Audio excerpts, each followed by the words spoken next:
Welcome to Tech in the Car. This is my November update on the cars. There's a load of stuff to get through, detailed technical information, dealer stock updates, order delays, reviews, there's a load. So please stay tuned to this video. Please subscribe and give me a like if you want to see more on this channel. Let's get into it right now. Let's start with order updates. So what's going on? Well, there's good news and there's bad news. The good news is there are base level cars and launch edition cars going out to dealers right now.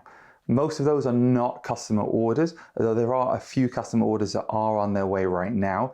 I don't know how they managed to get so lucky as to get an order this quickly, but anyway, there are some going out and there's stuff in the showrooms as well. So I have a video of my first look around a white RS3 Launch Edition Sportback. You can see it on my channel. The link will be somewhere down below here. But there's also a load of other great footage, such as this Daytona grey RS3 Sedan in Germany, which looks amazing. So have a look at this footage now.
What are the dealers doing with the cars they're getting? Well, unfortunately, or fortunately, depending on your perspective, it seems that they're selling it, and there seems to be some massive markups. There's a Sportback being sold for £68,000 in the UK, which is way over list. Somebody will probably buy it. But Audi, come on, that's not cool, right? We've ordered it. Lots of people have ordered cars, and you're getting stock to dealers, which is really random, which they're then charging extra for. Please sort it out. Please sort it out. Come on. And that brings me on to the next thing. The Vorsprung. So the Vorsprung has had the 360-degree camera removed from the spec, and it's got £500 cheaper as a result. This is due to the global chip shortage. It's really frustrating because like lots of other people, I really wanted the 360 camera. I think it's a really cool feature to have. It helps you protect your wheels from getting curved. So leaving it out, removing that camera is a really big disappointment, along with the fact there's no design packs. So all the stuff I'm going to show you in a minute about the interior and the technology is not there on the UK car. So that's a disappointment. Audi UK, you're really letting us down. Let's have a look at some technical information now, courtesy of Audi UK, thanks to them updating their information on their media site. Now, it's the same engine that's on the 8V RS3, but Audi are calling out some of the changes they made back then and are still true now. For example, don't forget, we've got 500 Nm of torque, which is available lower in the power band, which means you get better performance. On top of that, we've got a large turbocharger with a 1.5 bar maximum boost. It's been optimized for weight saving with a magnesium oil pan and hollow bored crankshaft, and there's an aluminium crankcase. And then of course, don't forget that fantastic sound that the RS3 makes from the 5-cylinder engine, which is 12453, which makes that fantastic sound.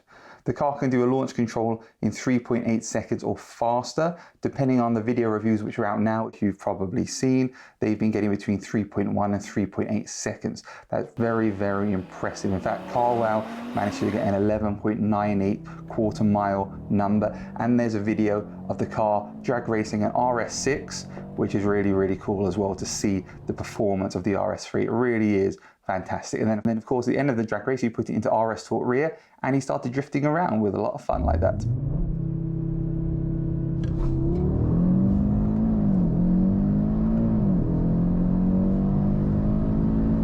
Come on! Come on! Oy, oy, oy! Yes!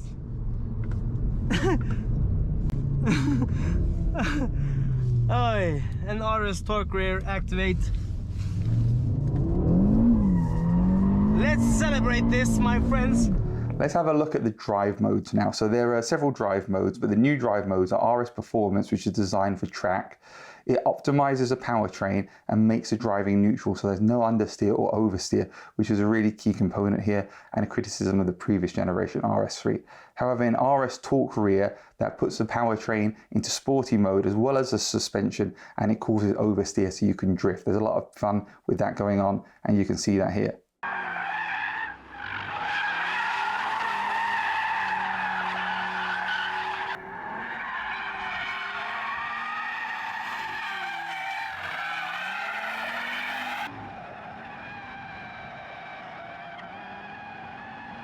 The new RS3 has all new lights. In fact, the matrix lights have a special RS3 startup and a checkered flag design, and it does an animation when you turn the car on.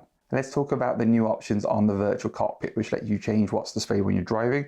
We've got RS Sport round dials, which are traditional round dials, one on each side. Then we have our RS Performance, which is got sort of the boomerang shaped dials, which gives you the rev counter.